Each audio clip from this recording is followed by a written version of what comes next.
Well, mate, let's discuss.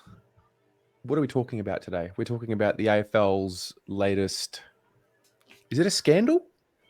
Is I that? think you could call it a scandal. Yeah, I think it's in the realms of Yeah. scandal. So the bombshell of the sub illicit drugs policy in alignment with the wider illicit drugs policy came to light after Mr. Wilkie tabled a speech in Parliament and made some pretty shocking revelations about the program that's being run by the AFL to ensure that a player doesn't have any illicit substance in their system on game day. What was your reaction and where do you sit with this? You know what? I think it's really simple. I think the sad thing about the world is we only talk about injustices when it happens in something, in the grand scheme of things, quite non-distinct, which is we're talking about AFL football. So Yeah. the most common reference is everyone's on drugs. Conor McGregor makes that statement, doesn't he, quite fleetingly. They're all on gear about his UFC, his fellow fighters. But I think drugs is a pandemic societal wide. And when you have these situations, I think it takes the scope off the real people that will have real issues. Not everyone is benefiting on a six-figure salary and also the integrity of the game, which will then do everything it can to stop you being a bad societal user of drugs. So I think that needs to get out there first. My first protocol is every time we have these societal issues that come in light in sport, we kind of get everything that's wrong with society. So Taron Thomas, domestic abuse, threats, it's over exaggerated because it's one person, but this happens. You'll meet 50 people who do what Taron Thomas do on your daily shop at Coles. You'll meet more who do what Joel Smith does going to Coles at work. Do you know what I mean? I remember reading a pamphlet from our drug testing commission at my old work that said that a staggering 28% of the workforce, if they were tested every day, would fail an illicit drugs policy. Hence, it was random. So let's put that in perspective of the AFL. Let's just say conservative, there's 2,000 professional footballers. 20% of that is 200 people. So that's quite a lot of people. So my first policy was, whenever you create, you've got to understand what the policy is, I think, first and foremost, before you get angry about it. And the two clear policies, as from the AFL Players Association, is one to protect players' well-being, and the other one is there to protect the integrity of the game. And when you have that, it separates. So then there's two policies they follow. One, steroids, PEDs, massive, massive punishment. And then one that they deem accidental use, which is recreational drugs. So cocaine, marijuana, whatever, and that has a lesser offence. But whenever you have any law, regardless of what it is, so this is what we're talking about, whether it's domestic abuse, whether it's drugs, whether it's theft, whether it's robbery, if you have a sub-caveat of protection of a human being and well-being and mental health, that opens the avenue then to be exploited by bad people, because I think you'd be very naive to think every drug user has mental health issues. As a drug user myself, I did, but I also know people that do drugs still to this day that don't have mental health issues. They're just pretty good things to do on a Friday night and prolong the night. You've got to separate them two type of people. You've got to separate them.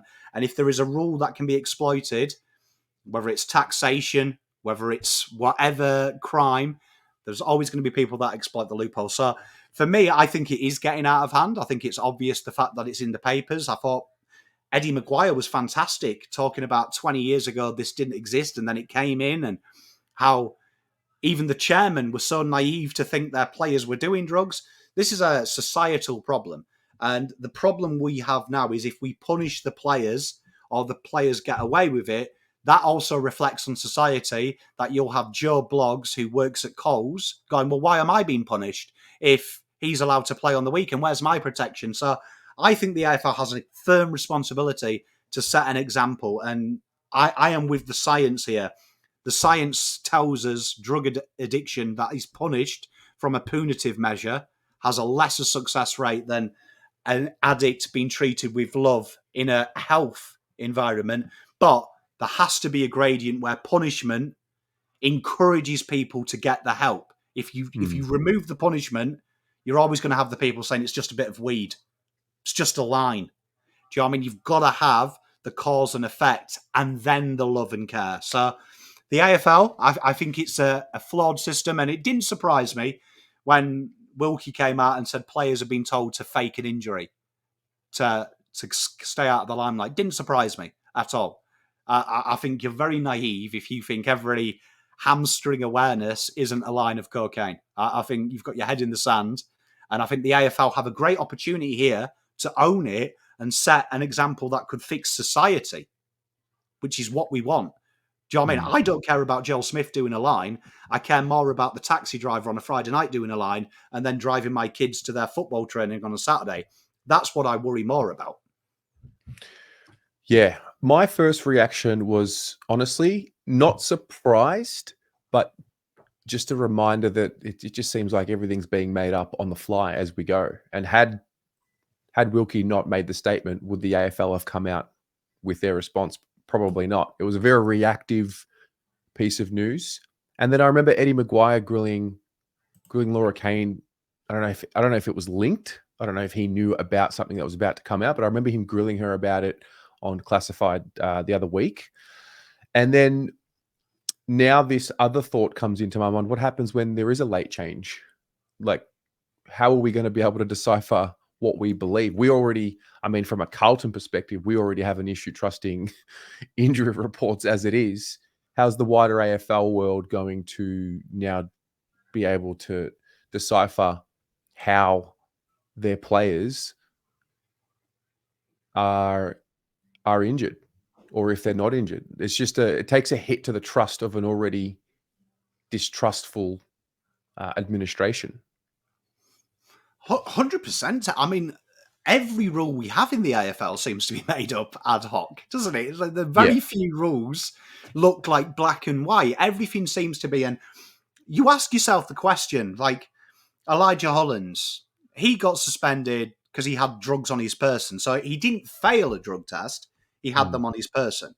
And then you have players, it's littered in the history of this game, players, but it just seems discombobulated, doesn't it? Because how many times we live in a world now where the average Joe wants to bring everyone down because they feel their own life is insignificant. And that is the society we have taken all the great ancestors before us and we've created. We haven't created a world where everyone is rose up. Our system is designed to bring the guy down. And you've got to remember, a footballer is 19 years old on six figures. He's made it. It's red panty night when you're drafted. Do you know what I mean? You're ringing your mum. Mummy, I've done it. I've made it. I'm out of the ghettos. So all that money does is create more opportunities, right, to do bad. And this is the problem we've got, that we want to chastise the players, but we don't see it as an example-setting exercise where, in my opinion, you should be the example.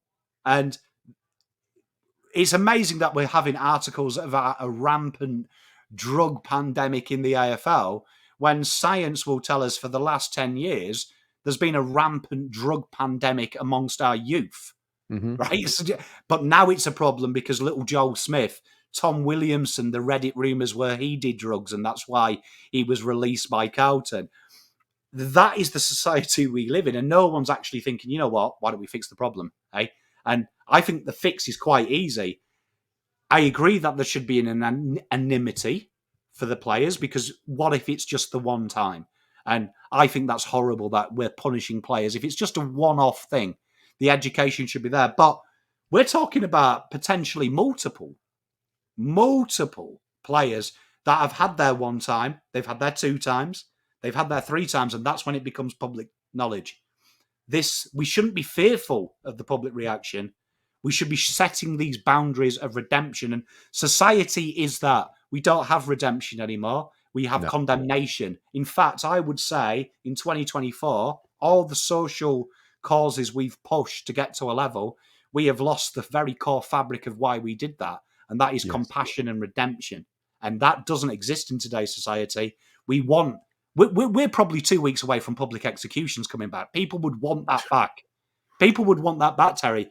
And this is the problem with drugs. With drugs, and you're in the mental health gradient, I feel very strongly about this because I was fortunate to be around very good people and an incredible culture of people have been raised to get me off drugs. Telling you now, if I did drugs now in today's society, I wouldn't be here. I'd be dead in a gutter somewhere with the way society is. And I'm very thankful that it happened 15 years ago for me. So we have to be very careful of that as well. I'm not saying they shouldn't be punished, but there needs to be a clear punishment arc of redemption. And if you have that as a grey area, you ain't got nothing. Yeah.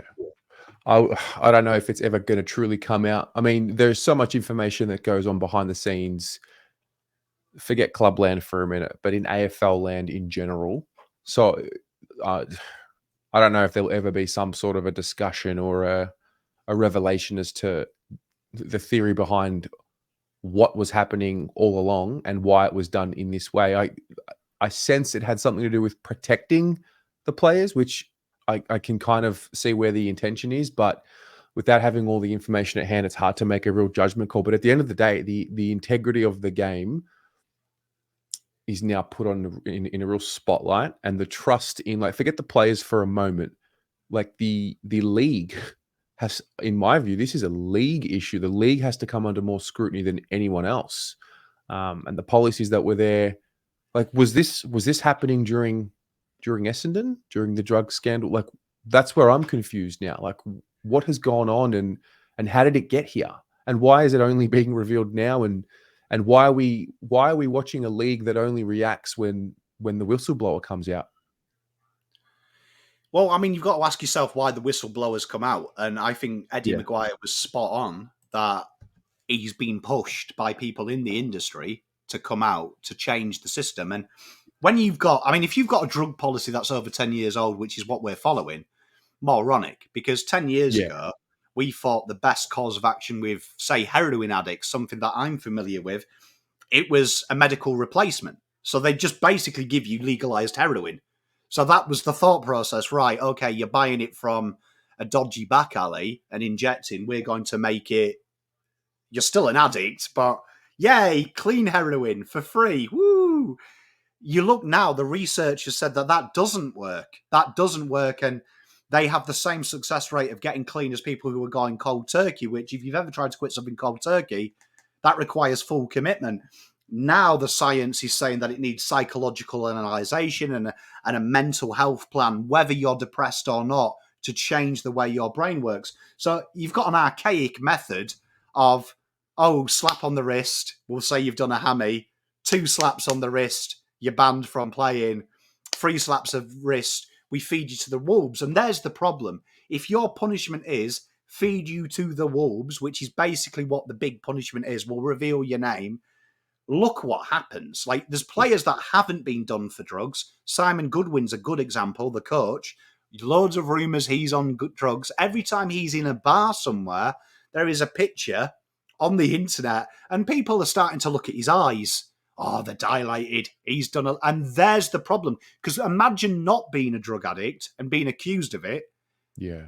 If you are a drug addict, are you going to come forward and go, "You're right, boss, I've got a problem with lines"? You're going to keep it underground. And this is my problem with society. We're in a condemnation state, which if you ever chastise your kid not to do something and you're a crap parent who says stuff like, "I'll kill you if you ever do that," do you think that kid's ever going to come to you and go, "Oh, Dad, I'm starting to do it"? He isn't. He's going to hide it and try and deal with it himself with the lack of faculties to deal with it. You have to create an environment where we're like, okay, there is some love, but there is going to be a bit of pushback. But if you're honest, we're going to help you. And ultimately, if you're saying to players, do a couple of lines on a Thursday night, there's no punishment. They're professional sportsmen. And this is what worries me. People will look at this, and I've seen it through my work. You fail a drug test, there's no if, buts, maybes. You're sacked. You're put out on gardening leave for 6 weeks, and then we sack you. how are these players being told, we'll just say you've got a hammy, lay low for 2 weeks and come back in? What example does that set to the young 18-year-old footballers who know they've got 3 chances? It should be, look, here's the punishment, but here's the art to get back in the side and regain your trust after you've had the care and you've proved, because there has to be an element of proof of forgiveness as well. I'm not saying we give forgiveness. I'm saying we give an arc, a pathway to say, you meet XYZ, I give you ABC. And I'm not surprised, Terry. And I think if you went through sport worldwide, No, there'd of be course. this issue. But how do we structure a program in place where the player who offends is suspended, has a punishment, and has some form of program that they have to complete in order to get back to playing, all at the same time with keeping that hidden from the AFL world? Because essentially we're going to be doing the same thing. We're just going to change the way we do it, because they're not going to reveal the players' names. If a player gets caught on a Wednesday, they're not going to be revealing the player's name. And if they put something in place which ticks the box of the punitive element and the rehabilitative element, I don't think you can then say, okay, well, X player's out this week because he failed a test and he's going to be out for 4 weeks, and we'll reassess him after 4 weeks if he's proven his rehabilitation's taken place. Like, how do we do that? I think you've got to have clear boundaries with these players. That I'm happy with a 1 strike policy. Do you know what I mean? Okay, you've screwed up. But the problem is for any policy that requires a strike, there has to be an example of what happens when they fail the strikes. So I'm just thinking now, as an 18-year-old young man, if you're telling me player X is 28 years old, best and fairest winner twice, and I'm out with him on a Friday night and he's bumping everything up his nose, we're playing Friday, he gets busted by the coach on the Friday morning, and then suddenly he's a late out. What do you think example that's setting to me at 18? Oh, if I'm adequate at football, I can do what I want. Where, imagine flip the narrative. That 28-year-old is pulled. It's his second offence. They release this player is going through our mental well-being program. He's unavailable for selection for 6 weeks. Bang. Suddenly I'm like, shit, I ain't doing this line. You know, you've got, unfortunately, there has to be an example of what goes wrong. And don't be fearful of mental health. I feel like we're too fearful, because when you're too fearful of it, that opens the avenue for people to take the piss. And that's my big concern, because you see it on social media, the irony in humanity, and you want to see why suicide is high. I get asked this a lot. Why is suicide so high? Take a look on social media. Someone will chastise a celebrity for what they do, knowing full well that they do it in a microcosm of what they're chastising. Do you know what I mean? Like, for me, I saw the Taron Thomas thing. All these white knights defending him. But, do you know what I mean? Do you chastise your mates like that? Have you ever rose your voice at a woman? If I went through all your exes, would they all say they felt safe and loved? Probably not. There has to be an element of self-ownership sometimes of shut the F up and use the example to fix your own life. Do you know what I mean? To fix your own life. And I know that's an extreme cause. I'm not saying the world is a domestic abuser, but I'm saying that there'll be a lot of people who commented on that who have probably not taken no for an answer via text. Do you know what I mean? I'm not interested. They probably bombarded them with text. Same with drugs. If you are commenting on the drug issue and you've never taken drugs, pat yourself on the back that your life is so perfect. But don't comment on a subject that you have no idea about, because tell you what, you'll be shocked. And that was the big changing point for me. When I went into rehab, I realised it wasn't just the scum that did drugs. I realised the dangerous ones were the guys who were doctors, lawyers, air pilots. That was a culture shock, because I suddenly was like, oh my God. Do you know what I mean? It's not the homeless guy I need to worry about. It's the guy driving my plane. Do you know what I mean? Like, and that's what we need. This is where AFL, wonderful thing about racism, wonderful thing about bringing women into the forefront of our mindset. But some of the most basic things like drugs, Terry, which is affecting, not everyone's a woman, not everyone is not Caucasian. These are subjects that we need, but Everyone is at risk of drugs, Terry. Every human being that has 2 legs, 2 arms, and breathes oxygen is potentially at risk of being affected by drugs. No doubt. We need to have this at the forefront. Societal issues should be at the forefront of the AFL. And for me, it takes away all the hard work you do for other wonderful social causes, which I'm 100% behind, if you can't nail the most basic principle right. Basic one. Let's get back there. Well, I mean, clearly there's going to be, look, it's brought to light. It's going to have some sort of change to the system and to the program, and we'll just wait and see what that looks like. But definitely a shock. A shock that's not surprising, because I think most of us are aware that the league it's not perfect. I mean, the world's not perfect. The world's run by humans. Humans are flawed. Therefore, the world is flawed. The league is flawed. It's just a matter of, and it'll never be perfect. And I think it's just a matter of finding some sort of a structure to put in place, which makes it a little less flawed than what it already is. So I don't know. It's a fascinating one. But for those of you watching at home, like, what was your reaction to this news? And more importantly, I mean, it's very easy to point out what's wrong, but what's the solution? This will require some depth in the response. But what is the solution moving forward in your view? And what are some of your concerns? And how do we, as a league, improve this? Let us know in the comments below.